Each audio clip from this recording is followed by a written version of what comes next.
Dillon Dube is having a fine season in his draft year. The Cochrane, Alberta native is second on the team in scoring despite missing some action and has already surpassed his career high in goals and points. It's a continuation of his strong playoff performance last year, the ability to find chemistry with a veteran, and a smooth adjustment to a new position. Dillon Dube lights the lamp. It's a big goal for Kelowna. It's been a good start. Obviously, I've had a great lineman to play with throughout the year, Tyson Bailey, and Lynn's got onto our line perfectly. I think we had Quinny last year, and he's kind of filled in that spot great for us, and we finally found chemistry, and I think all of us are starting to put up the points. Interesting, he's playing center for the first time. Last year he played left wing, so there's been some adjustments there, but it speaks to his versatility to be able to play left wing and center at this stage. So he's, he continues to get better every day. The new coach wanted me to play that position, and honestly, I like it a lot more. I think as a smaller guy, it'll be tough to make it as the pro level as a centerman, but overall I think in this league and how I skate, I think that's a better position for me. Dube is ranked 35th among North American skaters in Central Scouting's midterm rankings. Throw in the Europeans and goalies, and that would be second or third round territory. TSN Director of Scouting Craig Button has him much higher, 18th overall in his New Year's edition of Craigslist. That's a solid mid-first round pick. It's nice obviously to see it, but there's still lots of work to be done. It's kind of never really satisfied. I kind of see that and I just want to get higher and higher as I can, but I just feel like I can always elevate my game to kind of move up in the rankings, but overall it's just what you are. It's kind of what the scouts think. They really have the input on what you go. Penalty shot, Dube, right wing skates in. Dube is known for scoring highlight reel goals. He's got explosive speed and is able to make things happen and stick handle at cruising altitude.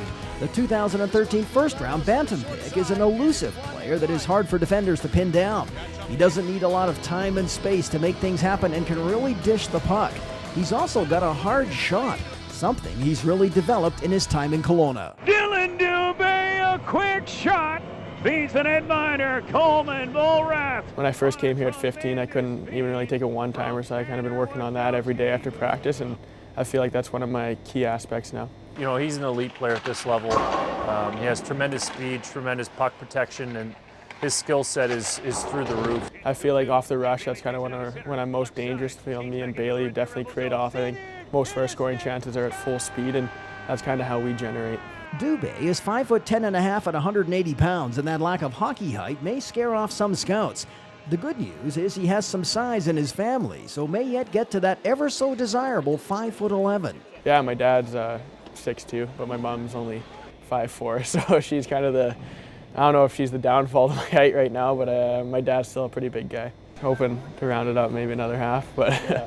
Size isn't the biggest thing in the game anymore. It's kind of what you can do on the ice. In a lot of ways, he plays like Nick Merkley, a smaller, crafty, and skilled player. He may not be quite as belligerent as Merkley, who is known for the big hits, but he plays bigger than his frame and more than often wins his share of puck battles. And he will follow in the skates of what the Arizona first-rounder went through last year. It can be a little distracting and hard to focus on your game with all the attention from NHL scouts, and Merkley has given him some insight into what to expect. He definitely said there'll be lots of media throughout the year. It's nice to have, obviously, to kind of get exposure, but he had a little more. I think he was kind of one of the top guys throughout the whole year, and obviously he proved it the whole year, but definitely gave me some feedback on what it was like. Yeah, I'm amazed at how well our players have been handling it. You know, every week there's a new NHL team here in town watching them and talking to them, so it's preparing them for the next level, which is great, but again, they continue to play at their best regarding all the distractions that surround them, so I think they've done a great job handling it.